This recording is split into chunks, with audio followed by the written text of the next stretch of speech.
How to share Google Calendar on your Android phone. If any day any of you are an Android user and you would like to share the Google Calendar on your very Android phone, but you do not know how to do that, just follow the following steps. For this, first of all, you have to go to the Play Store application on your mobile device, and then in the search icon, you have to search Google Calendar. After you search Google Calendar, you can see an interface like this.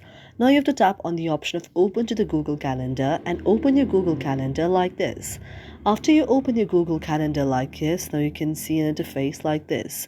Now in order to share the Google Calendar, what you can do is you can go to the very three dots on the very side option here, and then you can see an interface like this.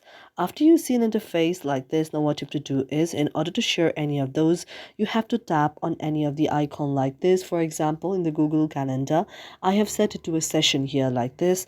Now after that, you have to tap on the three dots, and then you have to go to the option of the copy to, and after tapping on the option of the copy to, you can copy it to any of your events icon out there.